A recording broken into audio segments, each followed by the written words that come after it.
जय जय श्री राधा रमण जय जय नवल किशोर, जय गोपी चित चोर प्रभु, जय जय माखन चोर। बोले माखन चोर भगवान की जय, भागवत भगवान की जय, राधा कृष्ण भगवान की जय। आइए बड़ी श्रद्धा और भक्ति के साथ आज की इस द्वितीय दिवस की कथा में प्रवेश पाने से पूर्व आइए भगवान के दिव्य गुणानुवादों का अपने मुखारविंद से गायन करते हुए आज की दिव्य कथा में हम सब प्रवेश करें।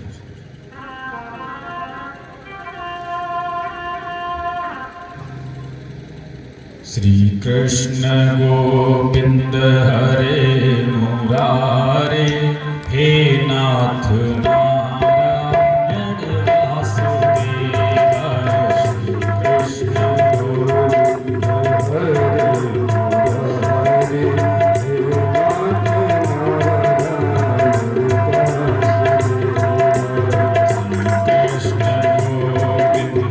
हरे मुरारे, हे नाथ नारायण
बोले वृंदावन बिहारी लाल की जय हो। बोले भागवत भगवान की जय हो।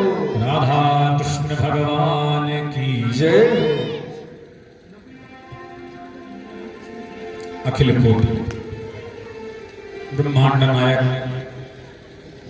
परात्पर ब्रह्म कारण करुणा वरुणालय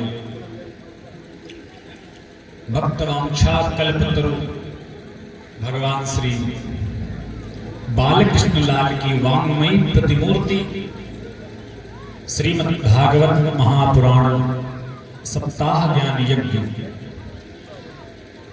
के आश्रित बैठे हम सब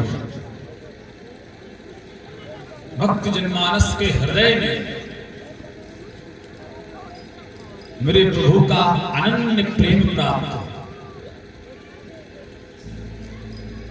कथा श्रवण करने का, पूजन करने का, जप करने का एक ही उद्देश्य होता है कि हमें ठाकुर जी के चरणों में हमारा मन लग जाए, क्योंकि सब कुछ तो व्यवस्थित हो सकता है महाराज, लेकिन ये मनी राम जी है ना, ये आसानी से नहीं मानते हैं। इनको बहुत समझाना पड़ता है, बहुत समझाते हैं तब जाकर के मनी राम जी मानते हैं, नहीं तो मान के नहीं है।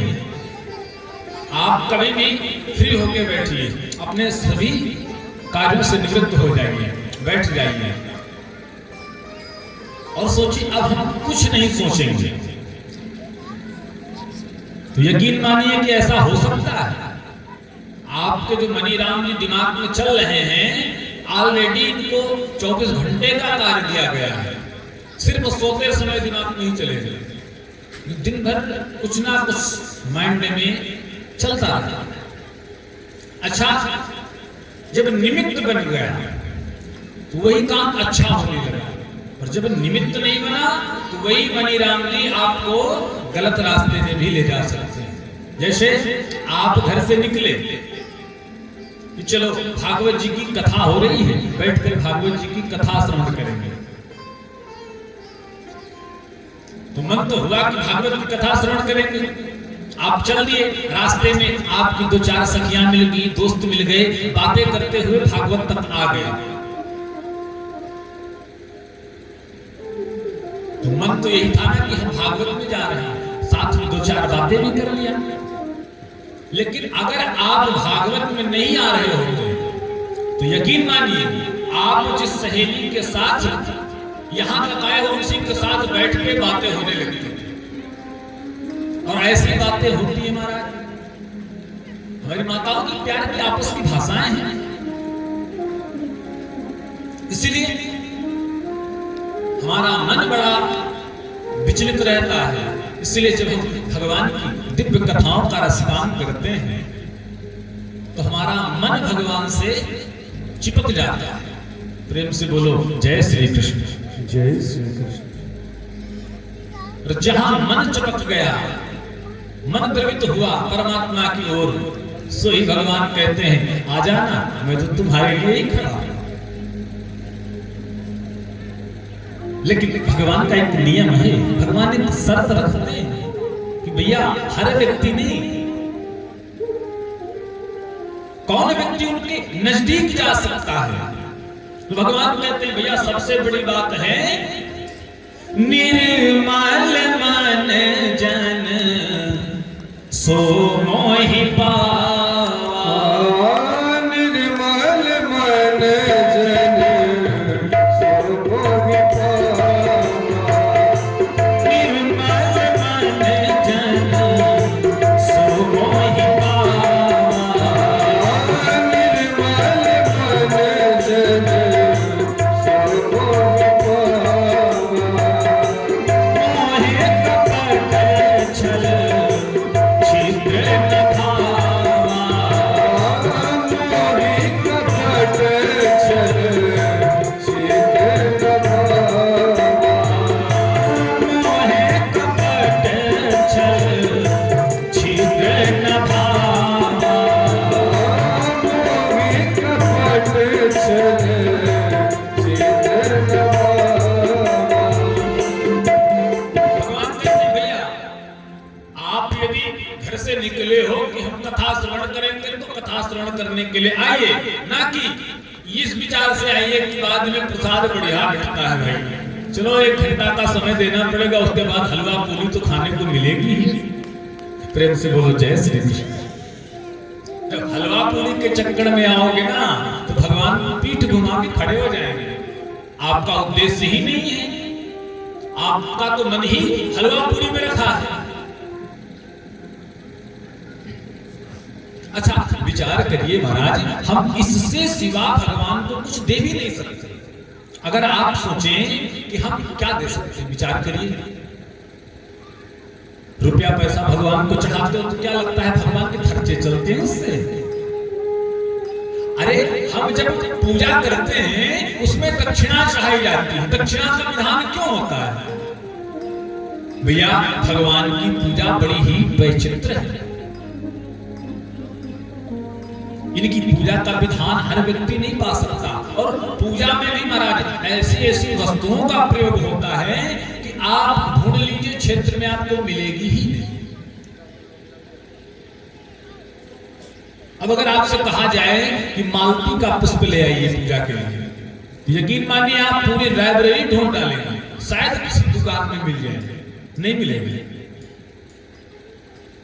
दक्षिणा हम इसीलिए अर्पण करते हैं भगवान को कि प्रभु धूप दीप नैवेद्य चंदन अक्षत पुष्प तो हमने आपको समर्पित कर दिया, लेकिन अगर कोई सेवा आपकी हम ना कर पाए हैं, कोई व्यवस्था आपकी हम ना कर पाए तो प्रभु ये दक्षिणा है, इससे परिपूर्ण हो जाएगा। वो दक्षिणा देते हैं कि प्रभु आप जो हम अपनी सेवा नहीं कर पाए आपकी, उसके निमित्त है, हम दे नहीं सकते महाराज।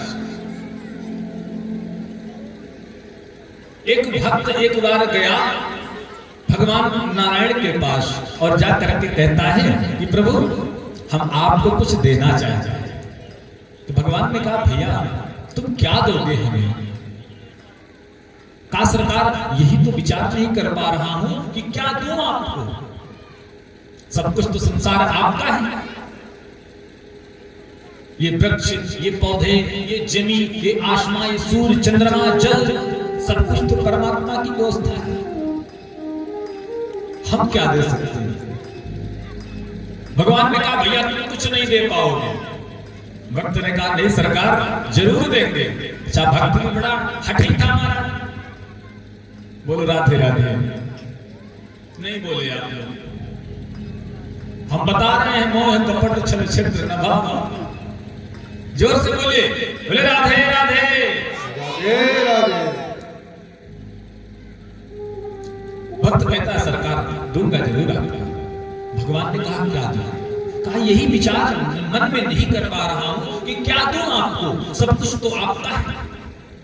रत्नाकरस्तव गृहम् और गृहिणी च पदमा किं देयमथ्य भवतो जगदीश्वराय। हे जगदीश्वर आपके निमित्त में क्या दूं आपको जिससे आपको लगे कि नहीं हाँ हमने दिया है। भगवान ने कहा अरे भैया संसार में बहुत कीमती होते हैं रत्न, हीरा मोती पन्ना बड़े कीमती होते हैं महाराज। ये सब सभी जगह प्राप्त नहीं होते। प्राप्त कहां से होते हैं? समुद्र से। जितने भी रत्न आपको प्राप्त हैं ये सभी रत्न समुद्र से प्राप्त हैं। इसलिए समुद्र का नाम एक नाम और है, नाम है रत्नाकर। जो रत्नों को बनाता है, हीरे मोती जवाहरात सोना चांदी सब कुछ समुद्र से प्राप्त होता है। तो प्रभु हीरा मोती सोना कुछ आपको अर्पण करो।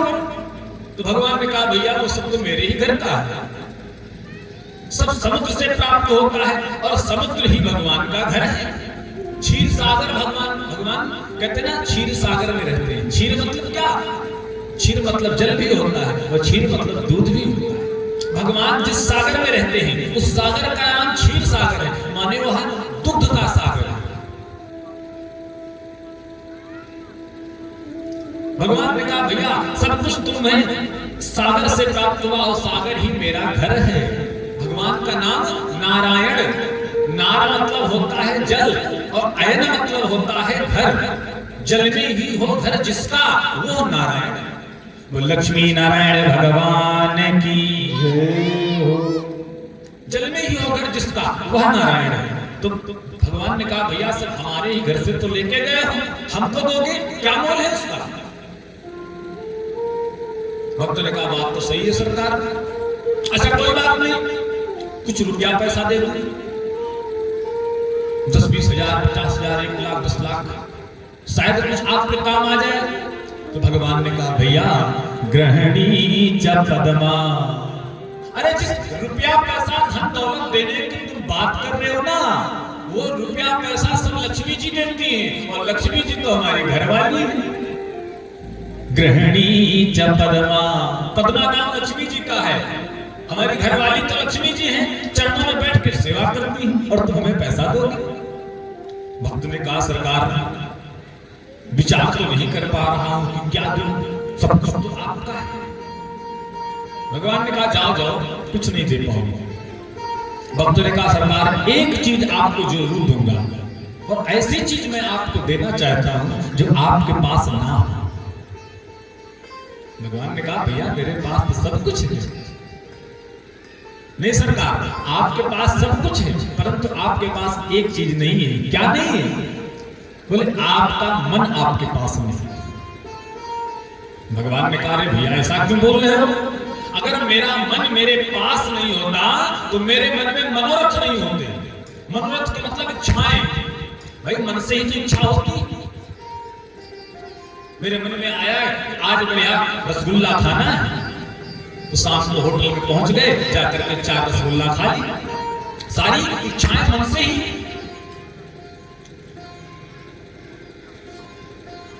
तो भैया मन है मेरे पास। भगवान ने कहा मन है मेरे पास। मन नहीं होता तो मनोरथ नहीं होते और मनोरथ नहीं होते तो गुरुदेव हमें आशीर्वाद कैसे देते कि सुफल मनोरथ हो तुम्हारे और राम लखन सुनी भय सुखारे।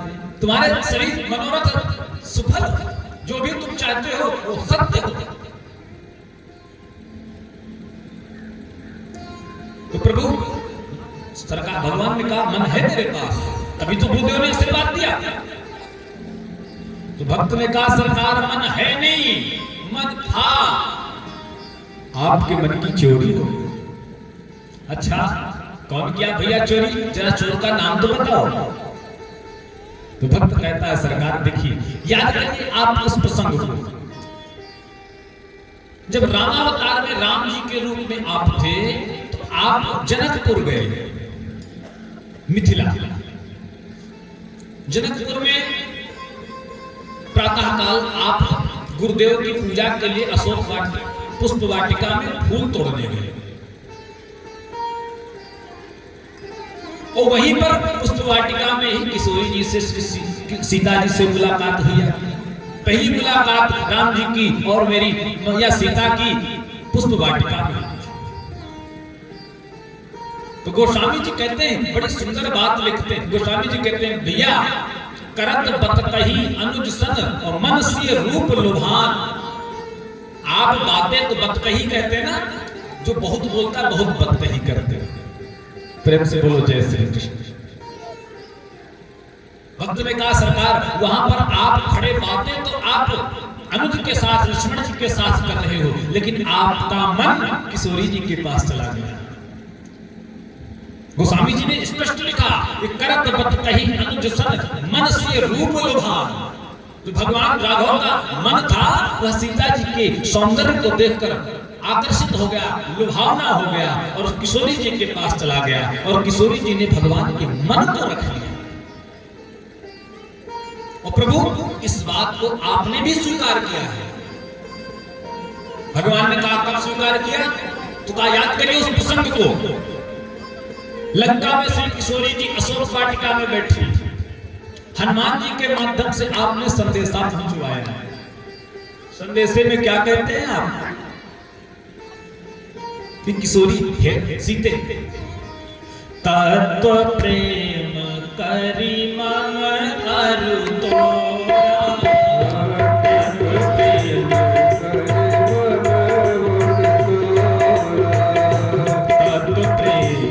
करी मन अरु तोरा, तत्व प्रेम जानत पिया एक मन मोरा, जानत पिया जानत पिया एक मन मोरा, जानत पिया सो मन सदा रहत तोहि पाही, सो मन सदा रहत तोहि पाही, सो मन सदा रहत तोहि पाही, सो मन सदा रहत तोहि पाही, जाने पी रस चेतन नाही, जाने पी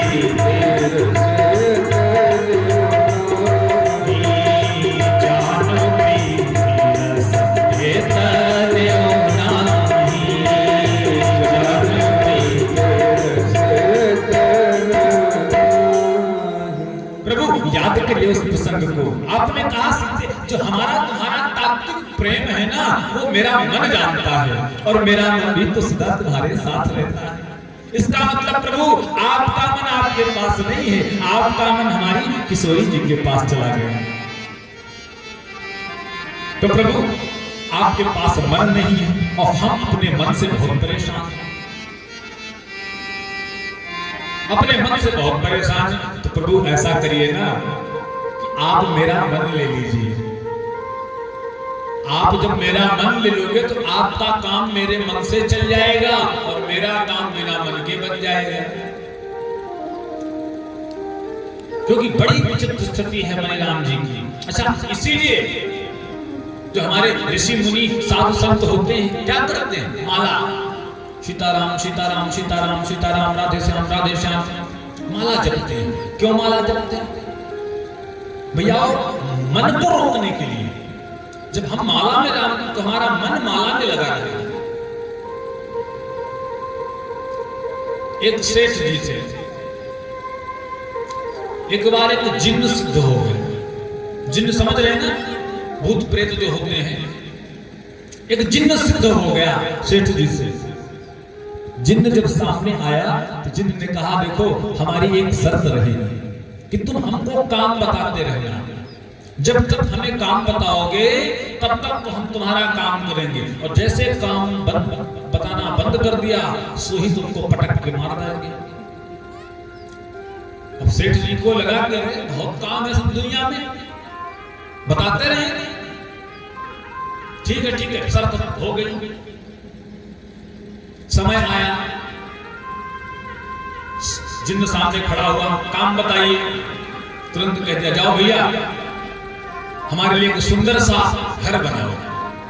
अब जिन्न है, थोड़ी देर में घर बना के आ गया। बन गया मालिक, सारी रहने की व्यवस्था करो।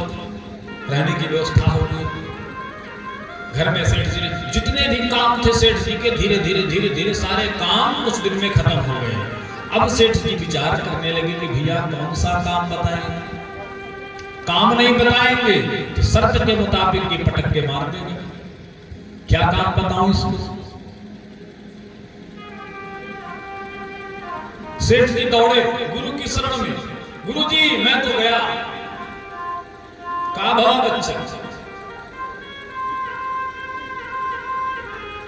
सेठ जी ने कहा, गुरु जी गलती से एक जिन्न सिद्ध हो गया।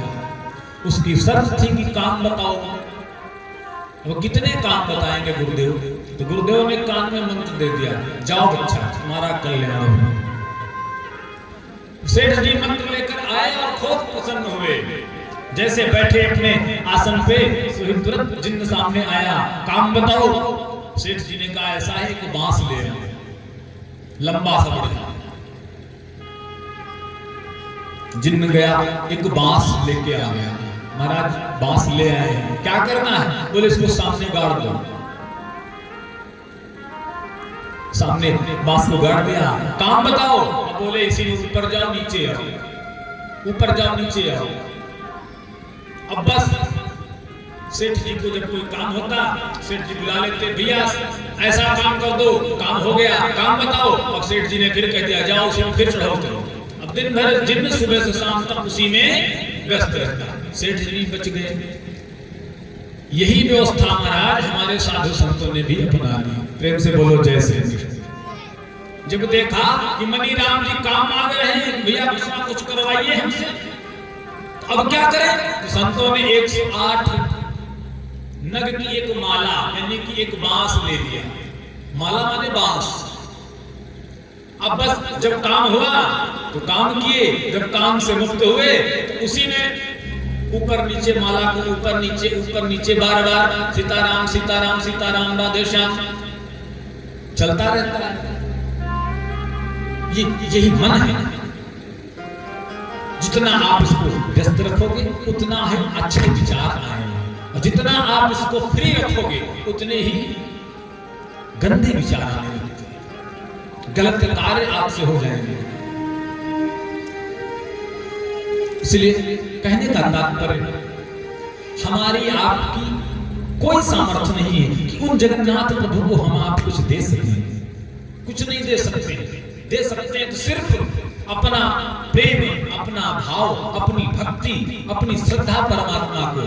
भगवान तो कहते हैं, भाव का भूखा हूं मैं और भाव ही बस सार है, और भाव से भज लो मुझे तो भव से बेड़ा पार है। भाव खिलाओ मुझे। आगे कथा में श्रवण करेंगे आप। दुर्योधन की मेवा त्यागी साग विदुर घर खाए। ये क्या था महाराज? ये भाव है परमात्मा का।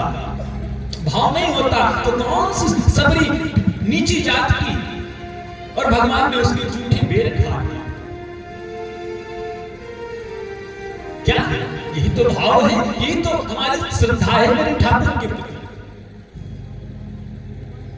इसीलिए हम कुछ पूजा पाठ करें अथवा ना करें, लेकिन एक बात जरूर ध्यान रखें, हमारा मन सदैव परमात्मा से चिपका रहे।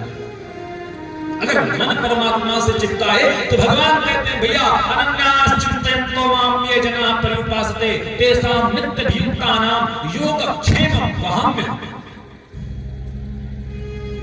जो व्यक्ति अन्य का चिंतन छोड़ देता है, संसार का चिंतन छोड़ दिया, केवल मेरा चिंतन है, मेरे भरोसे है, उसका योग, उसका क्षेम, उसके सारे कार्य को मैं संपन्न करता हूं। आप जानते हैं, एक बार कबीरदास जी, कुछ उनका व्यवसाय था, व्यापार करते थे धन के लिए, व्यापार करने गए, बस किसी कारण बस एक वृक्ष की छांव में बैठ गए, और वृक्ष की छांव में बैठे तो ऐसी समाधि लग गई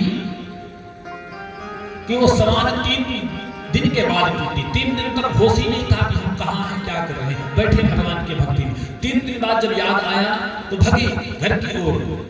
घर गए, बच्चों ने पूछा, पत्नी ने पूछा कि आप इतनी जल्दी आ गए? तो कबीरदास जी को बड़ा तेज से असमंजस हुआ कि भैया हम तो 3 दिन से आए नहीं, और हमारे घर में कहा जा रहा है कि आप जल्दी आ गए। समझ गए, कोई नहीं हो सकता। अरे प्रभु, मेरे न रहने पर जब आप मेरी हाजिरी मेरे घर पे लगाने आते हो, तो आज के बाद मैं कभी घर नहीं आऊंगा, क्योंकि मैं देखूंगा घर में तो कमी हो सकती है, परंतु आप यदि देखोगे मेरे घर को तो जीवन में कभी किसी चीज की कमी नहीं होने पाएगी। प्रेम से बोलो जय श्री कृष्ण। इसलिए प्रभु आप देखो,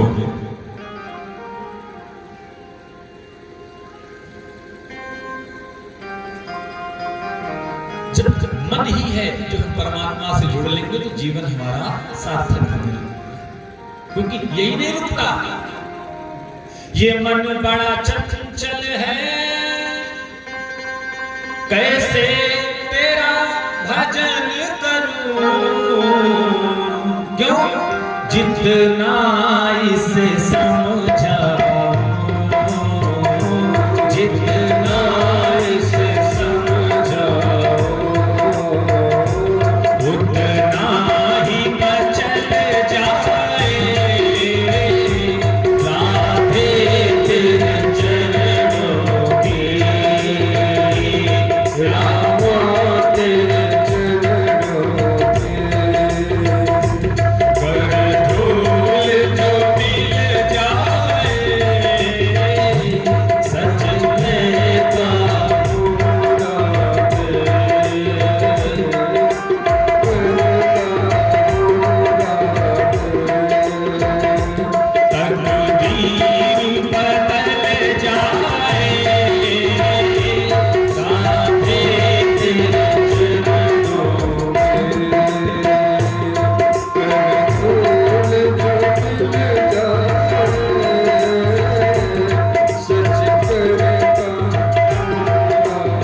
हे किशोरी जी, नजरों से गिराना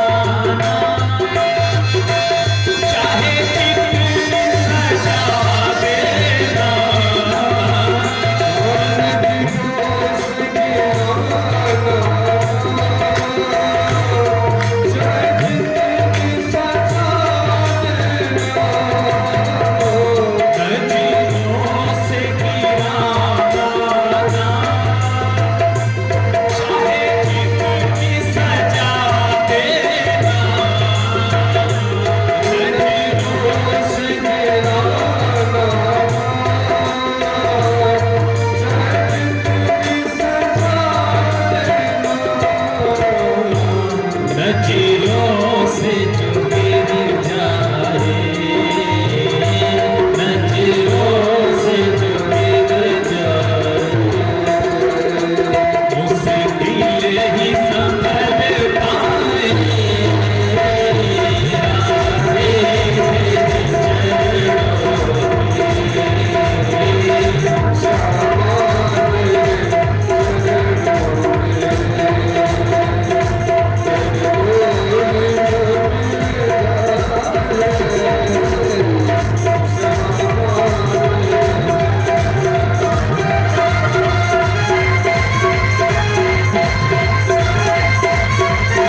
भागवत भगवान की। कहने का तात्पर्य हम आप कुछ दे नहीं सकते हैं, केवल भाव श्रद्धा भक्ति है परमात्मा के को जो हम समर्पित कर दे, अथवा इसके सिवा मेरे पास कुछ नहीं है। और वह भाव वह भक्ति सिर्फ हमें भगवान की कथा श्रवण करने से ही प्राप्त होती है। कल की दिव्य कथा प्रसंग में आप सबने श्रवण किया, भागवत के महत्व का वर्णन किस प्रकार श्री सूत जी महाराज सौनकादिक ऋषियों को नैमिषारण्य की भूमि में कथा श्रवण करा रहे हैं।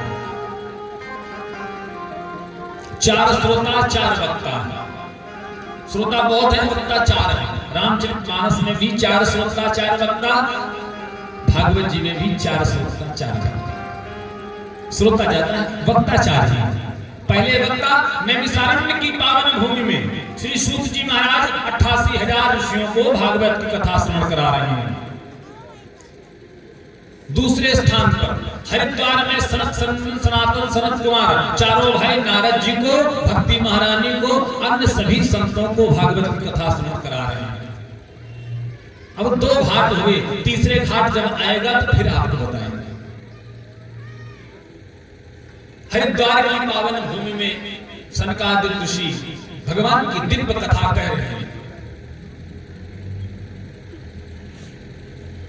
नारद जी ने पूछा, महाराज कितना खर्चा करना चाहिए? सारे नियम बताए कि भैया कोई खर्चा की बात नहीं होती है, अब पीना चाहिए। तो व्यास जी कहते हैं, भैया भोजनम तुवरम मन्ने कथा श्रवण कार्यक्रम। अगर कथा में विघ्न पड़ रहा है आपके भोजन न करने से, भाई हो सकता है किसी को दवा खानी हो भोजन के बाद, अब हम भोजन नहीं देंगे, प्रसाद पाने नहीं देंगे, भोजन करने नहीं देंगे, तो महाराज जो दिक्कत हो जाएगी उसको। इसलिए अगर आपकी ऐसी स्थिति है तो खूब खा के, खूब छक के खाइए, खूब बैठ कर कथा सुनिए। श्रोताओं के बारे, वक्ता के बारे में बताया, कैसा वक्ता से कथा श्रवण करनी चाहिए। ऐसा नहीं महाराज किसी को भी पंडित जी को ले आए, पकड़ के बैठा दिए और कथा श्रवण करने लगे, नहीं। भागवत में लिखा हुआ है, विरक्तो वैष्णवो विप्रो वेद शास्त्र विशुद्धकृत दृष्टांत कुशलो धीरा वक्ता कार्योति निस्पृहा। वक्ता कैसा होना चाहिए, कथा कैसा होना चाहिए? कथावाचक बोले विरक्त हो। विरक्त का मतलब लालची ना हो, धन के लोभ बस कथा करने आया हो ना, विरक्त हो।